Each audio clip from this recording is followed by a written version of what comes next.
Second के current affair होंगे, जो इम्पोर्टेंट करंट अफेयर होंगे वो लोग हम डिस्कस करेंगे। इम्पोर्टेंट करंट अफेयर मई के सेकंड वीक के। देखते हैं क्या क्या मई के सेकंड वीक में क्या क्या इम्पोर्टेंट करंट अफेयर हैं। मई के सेकंड वीक की फर्स्ट न्यूज़ क्या है? उज्ज्वला सिंघानिया बनी फिक्की। उज्ज्वला जो सिंघानिया हैं वो फिक्की लेडीज़ ऑर्गेनाइजेशन की, FLO की लेडीज़ जो ऑर्गेनाइजेशन होता है, दो इसमें ऑर्गेनाइजेशन होते हैं, एक लेडीज़ ऑर्गेनाइजेशन है, उसकी फिक्की की जो 38वीं राष्ट्रीय अध्यक्ष हैं, मतलब 38 नंबर की राष्ट्रीय अध्यक्ष कौन बनी है? उज्ज्वला सिंघानिया। ये क्वेश्चन इंपॉर्टेंट है, पूछा जा सकता है क्या होगी? फिक्की की लेडीज़ ऑर्गेनाइजेशन की 38वीं राष्ट्रीय अध्यक्ष कौन बनी है? तो उज्ज्वला सिंघानिया। उज्ज्वला सिंघानिया अध्यक्ष बनी है 38वीं 38। और जो फिक्की है, फिक्की की स्थापना कब हुई थी? 1927 में, 1927 में फिक्की की स्थापना हुई थी। फिक्की का जो हेडक्वार्टर है, हेडक्वार्टर कहाँ है? नई दिल्ली में। फिक्की का हेडक्वार्टर नई दिल्ली में। और फिक्की का फुल फॉर्म क्या होता है? Federation of Indian chambers of commerce and industry. ये इसका फिक्की का फुल फॉर्म। कभी कभी फिक्की का फुल फॉर्म भी पूछ देता है, और इसका अगर स्थापना पूछे तो 1927, और इसका फिक्की का हेडक्वार्टर नई दिल्ली। और ये फिक्की का जो काम क्या होता है कि जो इसमें महिलाएं होती हैं, राष्ट्रीय महिलाओं के उद्यमिता, उद्योग में भागीदारी और आर्थिक विकास को बढ़ावा देने, एक सक्षम वातावरण की सुविधा देकर महिलाओं को सशक्त बनाने पर ध्यान केंद्रित करने के लिए ये फिक्की का काम है, ऑर्गेनाइजेशन का काम है, जिसकी क्या है? महिला बनी उज्ज्वला सिंघानिया। ये करंट अफेयर आपके लिए SSC, railway, UPSC, bank, state exam, और अभी जो UP SSC पेट आया है उसमें भी सारे एग्ज़ाम होंगे, क्योंकि आपको उसमें लगभग 6 से 8 महीने की करंट अफेयर आपको तैयार करनी होगी। तो इसका एग्ज़ाम लगभग नवंबर सितंबर में होगा। तो अभी से आप एक एक वीक की तैयार करते जाएंगे, और आप कॉपी पेन लेके बैठेंगे, जो इंपॉर्टेंट लगेगा आप नोट करते जाएँ। अब देखते हैं अगली न्यूज़। सेकंड न्यूज़ बहुत इंपॉर्टेंट न्यूज़ है। क्या है? रमन मीनाक्षी। जो रमन मीनाक्षी सुंदरम है, ये एक साइंटिस्ट हैं। रमन मीनाक्षी सुंदरम क्या बनी? भारतीय चावल अनुसंधान संस्थान की निर्देशक बनी है। अनुसंधान संस्थान की निदेशक बनी है रमन मीनाक्षी। भारतीय चावल अनुसंधान कहाँ है? कटक। कटक में है, जिसकी अनुसंधान की जो निर्देशक कौन बनी है? रमन मीनाक्षी सुंदरम। रामन मीनाक्षी सुंदरम के बारे में जानकारी देखते हैं क्या है। ये इस मीनाक्षी सुंदरम इससे पहले फसल सुधार अनुभाग में प्रधान वैज्ञानिक के पद पर थी, मतलब हेड थी। जो फसल सुधार अनुभाग था उसमें प्रधान हेड के पद, मतलब प्रधान वैज्ञानिक थी, हेड थी। उन्होंने राष्ट्रीय अंतर्राष्ट्रीय पत्रिकाओं में 160 से अधिक, मतलब 160 से अधिक शोध पत्र प्रकाशित किए हैं। मीनाक्षी सुंदरम जैव प्रौद्योगिकी उत्पादन चावल की एक बेहतर सांबा महसूरी उपज की भी खोज की है। ये भी पूछा जा सकता है कि रमन मीनाक्षी सुंदरम जो भारतीय चावल अनुसंधान संस्थान की निर्देशक हैं, उन्होंने चावल की एक बेहतर उपज की खोज कौन सी चावल की खोज की है? तो क्या है? साबा महसूरी। ये इंपॉर्टेंट, यहाँ से 2 क्वेश्चन इंपॉर्टेंट आपके बन जाते कि चावल निर्देशक कौन बनी है? रमन मीनाक्षी सुंदरम। और किस चावल की खोज की है? साबा महसूरी की। अगली न्यूज़ देखते हैं। अभी जो चुनाव हुए थे, जिनका रिजल्ट 2 मई को आया था, उससे रिलेटेड एक न्यूज़ है। MK जो स्टालिन हैं बने तमिलनाडु राज्य के नए मुख्यमंत्री। के पलानीस्वामी थे इसके पहले तमिलनाडु के मुख्यमंत्री। उसके बाद जब चुनाव हुआ 2 मई को, तो कौन बने? MK Stalin. यहाँ से इंपॉर्टेंट क्वेश्चन है। अब ये 5 साल के लिए एक करंट अफेयर का क्वेश्चन 5 साल के लिए आपके लिए तैयार करना होगा, क्योंकि यहाँ से याद कर लेंगे एक बार तो 5 साल तक, अगर 5 साल तक जब तक ये अगला चुनाव नहीं होगा तब तक ये CM रहेंगे। क्या उन्हें? MK स्टालिन तमिलनाडु के राज्य के नए मुख्यमंत्री बने। अब MK स्टालिन से रिलेटेड जानकारी क्या है? MK स्टालिन तमिलनाडु राज्य के मुख्यमंत्री के रूप के MK स्टालिन को नियुक्त किया गया। ठीक, MK स्टालिन अपना पहला चुनाव कब लड़ा? 1991 में, मतलब 1991 में, जब PV नरसिम्हा राव की सरकार थी। उस समय मनमोहन सिंह क्या थे? वित्त मंत्री थी। पहला चुनाव कब लड़ा? 1991 में। MK स्टालिन अब तक कुल 6 बार, कितने बार? 6 बार विधानसभा के लिए चुने जा चुके हैं। वह 7 मई को तमिलनाडु के मुख्यमंत्री के रूप में शपथ लिया। कब शपथ लिया? कब? 7 मई को। तमिलनाडु राज्य की राजधानी क्या है? चेन्नई। ठीक, ये तमिलनाडु से रिलेटेड जानकारी। और तमिलनाडु के वर्तमान मुख्यमंत्री MK स्टालिन बने। ठीक, तमिलनाडु के वर्तमान गवर्नर कौन है? बनवारी लाल पुरोहित। तो आपको याद रखना होगा कि तमिलनाडु के जो M.K. स्टालिन है कौन सीएम बने। यहाँ से हूबहू वनडे एग्जाम में वन लाइनर क्वेश्चन ऐसे पूछ सकता है कि तमिलनाडु के सीएम, तो M.K. स्टालिन। अगली न्यूज़ है 7 मई को क्या कौन सा दिवस मनाया जाएगा। 7 मई को जो इम्पोर्टेंट दिवस होते हैं उन लोगों को उन दिवस को हम लोग डीप में जाके डिस्कस करते हैं, डिटेल में जाके। क्या है, 7 मई को सड़क संगठन दिवस मनाया गया। सड़क संगठन दिवस मनाया गया, ठीक। कौन सा नंबर का था ये? 61वां स्थापना दिवस था। 61वां स्थापना दिवस था। क्या कहता है कि देश में भारत की सीमाओं और उत्तर पूर्वी राज्यों के क्षेत्रों में बुनियादी ढांचे को मजबूत करने वाली सीमा सड़क संगठन ने 7 मई को अपना 61वां स्थापना दिवस मनाया। जो पूर्वोत्तर राज्य हैं और जो हमारे बाउंड्री लाइन है, कोस्टल एरिया किनारे जो राज्य हैं, जो जैसे भारत, चाइना और पाकिस्तान की किनारे की जो सीमाएं हैं, वहाँ पे जो सड़क निर्माण के लिए जो संगठन है, वहाँ से 7 मई को अपना 61वां दिवस मनाया। 7 मई को यहाँ से हूबहू क्वेश्चन ऐसे पूछा जा सकता है कि सीमा सड़क संगठन दिवस कब मनाया जाता है, तो 7 मई को। और किस नंबर का? 61वां था। 61वां था। सीमा सड़क संगठन प्रमुख सड़कों के निर्माण करती है। अगर पूछा जाए क्या है, तो प्रमुख सड़कों का निर्माण करती है। अपने नॉलेज के लिए यह परफॉर्मेंस, कटिंग, सरफेसिंग, ब्रिज निर्माण, ये सब इसी के अंडर में आते हैं। कटिंग, सरफेसिंग और रिसफेर्सिंग जैसे काम करती है। BRO, एक BRO की, ये BRO मतलब सड़क संगठन है। BRO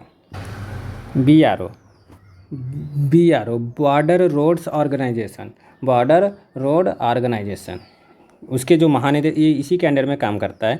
बॉर्डर रोड ऑर्गेनाइजेशन के महानिदेशक कौन है? राजीव चौधरी। ये अभी बने थे, ये इंपॉर्टेंट क्वेश्चन है कि BRO के महानिदेशक कौन? राजीव चौधरी। BRO का हेडक्वार्टर नई दिल्ली। इसकी स्थापना 1960 में। ये क्वेश्चन पूछा जा चुका है कि BRO की स्थापना कब हुई थी? 1960 में। यहाँ से 3-4 क्वेश्चन आपके बन सकते हैं कि सड़क स्थापना दिवस कब मनाया जाता है, सीमा सड़क BRO कब मनाया जाता है? 7 मई को।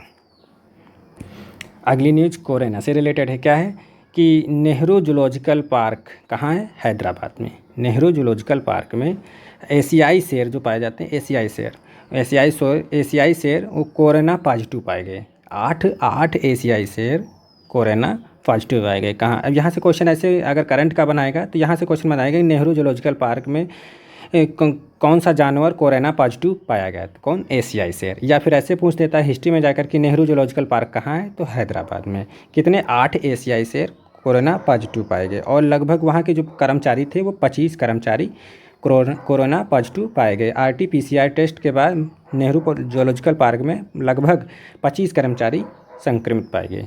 ये यहाँ से इंपॉर्टेंट क्वेश्चन पड़ सकता है। आप ये याद रख सकते हैं कि नेहरू जूलॉजिकल पार्क कहाँ है? हैदराबाद, तेलंगाना। और चुनाव एक केंद्र शासित प्रदेश में जो चुनाव हुआ था, कौन सा था चुनाव, कहाँ हुआ था? केंद्र शासित पुडुचेरी में केंद्र शासित प्रदेश में चुनाव हुआ था, जहाँ के नए CM कौन बने? एन रेंगस्वामी। इनका नाम याद रखेंगे, एन रेंगस्वामी वहाँ के नए मुख्यमंत्री बने। ये अखिल भारतीय NR कांग्रेस के संस्थापक हैं। जो वहाँ की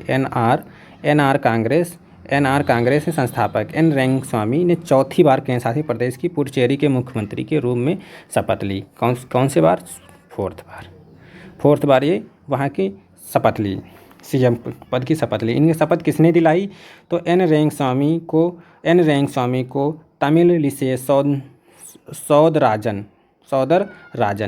तमिल लिसे सौदराजन ने उन्हें मुख्यमंत्री के रूप में शपथ दिलाई। इन्होंने 2000 से 2008 तक भारतीय राष्ट्रीय कांग्रेस के सदस्य रहे। ठीक, भारतीय राष्ट्रीय कांग्रेस के सदस्य रहे। कौन? एन रेंगस्वामी।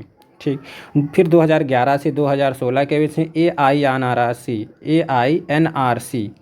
AINRC के सदस्य के रूप में कार्य किया। रेंगस्वामी केंद्र शासित प्रदेश में एक गठबंधन कैबिनेट, राष्ट्रीय जनतांत्रिक गठबंधन, मतलब इनकी पार्टी का नाम है नेशनल डेमोक्रेटिक अलायंस। इस पार्टी से ये CM बने हैं। ये नेतृत्व करेंगे। कौन है? एन रेंगस्वामी। यहाँ से आपका इंपॉर्टेंट इतना ही क्वेश्चन है कि एन रेंगस्वामी कहाँ के CM बने? तो पुडुचेरी के CM बने। और MK स्टालिन तमिलनाडु के और ममता बनर्जी पश्चिम बंगाल की CM बनी। आगे देखते हैं करंट अफेयर। अगली न्यूज़ है माउंट एवरेस्ट से। बहुत इंपॉर्टेंट न्यूज़ है माउंट एवरेस्ट से। ये इंपॉर्टेंट, बहुत ज़्यादा इंपॉर्टेंट है। क्या है? कामीरीता। एक कामीरीता है, कामीरेता शेरपा। ठीक, कामी शेरपा हैं माउंट एवरेस्ट पे 25 बार चढ़ने वाली दुनिया की पहली पर्वतारोही बन गई हैं। मतलब वर्ल्ड की ये पहली पर्वतारोही बन गई हैं कामी रीता शेरपा। 25 बार, ये 25 बार लगातार हर साल चढ़ी हुई हैं। मतलब 25 बार, उन्हीं 1994 से लगातार हर साल ये एक बार मतलब हिमालय पर्वत पे चढ़ी हैं, माउंट एवरेस्ट पे चढ़ी हैं। 25 बार चढ़ने वाली दुनिया की पहली पर्वतारोही बन गई 25 बार। और ये सबसे पहले कब चढ़ी थी? 1994, 51 वर्ष की उम्र में। 51 वर्ष की उम्र में 51 वर्ष की उम्र में एवरेस्ट पर पहली बार ये फतह हासिल की थी। उसके बाद लगभग हर साल यह यात्रा करती रहीं, लगभग हर साल 1994 से लगातार चढ़ रही हैं। अब 25वीं बार इन्होंने अभी कामी रीता शेरपा माउंट एवरेस्ट पर चढ़ी हैं, दुनिया की पहली लेडीज बन गई। जैसे माउंट एवरेस्ट के नेपाल में क्या बोला जाता है? हम लोग माउंट एवरेस्ट बोलते हैं, नेपाल में क्या बोलते हैं? सागर माथा। और तिब्बत में इसे क्या बोलते हैं? चोमोलुंगमा। तिब्बत में क्या बोलते हैं? चोमोलुंगमा। तो याद रखेंगे, कामी रीता शेरपा बनी है माउंट एवरेस्ट पर 25 बार चढ़ने वाली दुनिया की पहली पर्वतारोही। अगली न्यूज़ देखते हैं। अगली न्यूज़ क्या है? CBSE केंद्रीय माध्यमिक शिक्षा बोर्ड ने एक एप्लीकेशन लॉन्च किया है। एप्लीकेशन का क्या नाम है? दोस्त फॉर लाइफ। ये आपसे यहाँ से इतना क्वेश्चन पूछा जा सकता है, दोस्त फॉर लाइफ एप्लीकेशन किसने लॉन्च किया? तो CBSE ने, मतलब केंद्रीय माध्यमिक शिक्षा बोर्ड ने छात्रों के लिए, अभिभावकों के लिए, अब छात्र होते हैं अभिभावकों के लिए दोस्त for life mobile application launch किया, जिसमें 83 स्वयंसेवक, काउंसलर और स्कूल प्रिंसिपल द्वारा कक्षा 9 से 12 तक की छात्राओं को परामर्श सत्र प्रदान करने के लिए प्रदान किए गए। मतलब कौन से हैं? CBSE के कक्षा 9 से 12 तक के लिए ये है दोस्त फॉर लाइफ, जिसमें 83 स्वयंसेवक होंगे, काउंसलर होंगे और स्कूल के प्रिंसिपल हेड होंगे। CBSE के अध्यक्ष कौन हैं इस समय? मनोज आहूजा हैं। अध्यक्ष कौन है? मनोज आहूजा हैं। यहाँ पे मनोज आहूजा हैं। और CBSE का हेडक्वार्टर कहाँ है? मुख्यालय कहाँ है? नई दिल्ली में। इसकी स्थापना कब हुई थी? 1962 में। BRO की स्थापना भी हम लोगों ने देखी 1960 में, मतलब इसके 2 साल बाद CBSE की स्थापना हुई। कब? 1962 में। यहाँ से वो क्वेश्चन पूछा जा सकता है, दोस्त फॉर लाइफ एप्लीकेशन किसने लॉन्च किया? तो CBSE ने लॉन्च किया। CBSE ने कितने से? 9 से 12 तक के कक्षाओं के लिए, 9 से 12। और CBSE की स्थापना 1962 में। अगली न्यूज़ देखते हैं हम लोग। अगली न्यूज़ है नासा। अगली न्यूज़ है, चीन ने एक रॉकेट लॉन्च किया था। अनियंत्रित रॉकेट लॉन्च किया था, तो वो कहाँ पे जाके गिरा? मालदीव के पास। ये क्वेश्चन पूछा जा सकता है कि चीन ने एक अनियंत्रित रॉकेट लॉन्च किया, वो किस देश के पास जाकर गिरा? ये चीन ने जब ये रॉकेट लॉन्च किया था तो अपनी इंडिया की बहुत बड़ी मजाक उड़ाई थी, क्योंकि अपने यहाँ जो कोरोना से लोग मर रहे थे, तो जो कब्रिस्तान में जहाँ लाशें हो रही थी, वहाँ से जो वो लाशें से जो धुआं निकलता था और लौ निकलती थी, उसको इन लोगों ने अपने करके मजाक उड़ाया था। और जाके फिर रॉकेट दूसरे दिन कहाँ पे जाके गिर गया? मालदीव के पास। मगर ये जो इस नासा के स्पेस एजेंसी ने इसको गिरने की कहाँ पे? न्यूजीलैंड के आसपास गिरने की आशंका जताई थी, मगर वो जाके कहाँ गिरा? मालदीव के पास अनियंत्रित होकर। ये क्वेश्चन पूछा जा सकता है कि चीन का रॉकेट किस देश के पास गिरा? तो मालदीव के पास हिंद महासागर में जाके गिरा, हिंद महासागर में। अब मालदीव के प्रेसिडेंट कौन है इस समय? इब्राहिम मोहम्मद। ये पूछा जा सकता है मालदीव, क्योंकि ये चीन से रिलेटेड रॉकेट से है, तो मालदीव के पास गिरा, तो मालदीव के प्रेसिडेंट कौन है? इब्राहिम मोहम्मद। और मालदीव की मुद्रा क्या है? मालदीवन रुपया। और मालदीव की राजधानी माले। आपसे यहाँ यही क्वेश्चन पूछा जा सकता है कि चीन ने जो रॉकेट लॉन्च किया वो कहाँ, किस देश के पास गिरा? मालदीव के पास। और नासा एजेंसी ने इसे कहाँ गिरने की आशंका जताई थी? न्यूजीलैंड के आसपास। ये चाइना वालों को चीन का जो रॉकेट था वो 5B रॉकेट के कोर स्टेज का वज़न जो था, ये 5B रॉकेट का नाम था, जो कोर वज़न था इसका 21 टन वज़न था। 21 टन वज़न था। इसके टुकड़े कहाँ? हिंद महासागर में जाके गिरे। हिंद महासागर मालदीव के पास जाके वहाँ गिरे। और इसका वज़न 21 टन था। ये पूछा जा सकता है वज़न कितना था? 21 टन था। अब कुछ क्वेश्चन हम लोग वन लाइनर के हिसाब से कर लेते हैं, जो मई के सेकेंड वीक के हैं। कुछ क्वेश्चन वन लाइनर हिसाब से। G20 विदेश मंत्रियों की बैठक किन देशों के बीच आयोजित कराई गई? भारत, फ्रांस और ऑस्ट्रेलिया के बीच में। ये इंपॉर्टेंट क्वेश्चन है, यहाँ से पूछा जाता है G20 मंत्रियों की बैठक कौन कौन से देश उसमें शामिल थे? भारत, फ्रांस और ऑस्ट्रेलिया। सेकंड क्या है? किस राज्य में पारंपरिक कठपुतली कला त्यौहार पुटोला नाच आयोजित किया गया? पुटोला नाच, यहाँ से पुटोला नाच कहाँ का है ये पूछा जा सकता है। तो आयोजित किया गया असम में। किस राज्य में पारंपरिक कठपुतली कला त्यौहार ये पुटोला नाच कहाँ का है? असम में। ये यहाँ से पूछा जा सकता है क्वेश्चन, किस राज्य ने अरबिंदो सोसाइटी का छात्रवृत्ति कार्यक्रम शुरू किया? अरबिंदो सोसाइटी छात्रवृत्ति कार्यक्रम मतलब शुरू किया गया त्रिपुरा गवर्नमेंट ने। किसने? त्रिपुरा गवर्नमेंट। भारत यूरोपीय संघ नेताओं की बैठक की अध्यक्षता किसने की? पुर्तगाल ने। ये इंपॉर्टेंट क्वेश्चन है। यहाँ से जितने आयोजन हुए हैं सेकंड वीक में वो सारे एक साथ आपको मिल जाएंगे, नोट कर सकते हैं आप। भारतीय यूरोपीय संघ के नेताओं की बैठक की अध्यक्षता किसने की? पुर्तगाल ने। भारत में किस देश के नौसेना के साथ 5 युद्ध अभ्यास आयोजित किया गया? इंडोनेशिया के साथ। यहाँ पे कुछ मई के सेकंड वीक है और कुछ रिवीजन टाइप में हमने क्वेश्चन इसमें डाले हैं पहले से इंपॉर्टेंट, जो मतलब ज़्यादा पूछे जाने चांस होते हैं, वो रिपीटेड क्वेश्चन जैसे आपका रिवीजन होता रहेगा। जो मई के सेकंड वीक में जिन लोगों का निधन हुआ, और कुछ इसमें क्वेश्चन पुराने भी हैं जिनका निधन पहले हुआ है, हम रिवीजन तौर पे डाले हैं। क्या है? महात्मा गांधी के पूर्व जो निजी सचिव थे महात्मा गांधी के, जिनका हाल ही में निधन हो गया, वो कौन थे? वी कल्याणम थे। ये पहले सचिव थे, पूर्व सचिव। चौधरी अजीत सिंह का निधन हुआ। वो एक क्या थे? प्रसिद्ध क्या थे? नेता थे। ये एक क्या नेता थे? अभिलाषा पाटिल का निधन हुआ। एक प्रसिद्ध क्या थी? अभिनेत्री थी, अभिलाषा पाटिल। ये पूछा जा सकता है अभिलाषा पाटिल किससे संबंध था इनका? तो किससे थे? अभिनेत्री थी। सुखजिंदर सेरा का निधन हुआ। एक क्या थे? प्रसिद्ध थे, ये अभिनेता थे। सुखविंदर सेरा ये क्या थे? सुखविंदर सेरा एक अभिनेता थे। मातंग सिंह 58 वर्ष की आयु में निधन हो गया। ये क्या थे? मंत्री थे।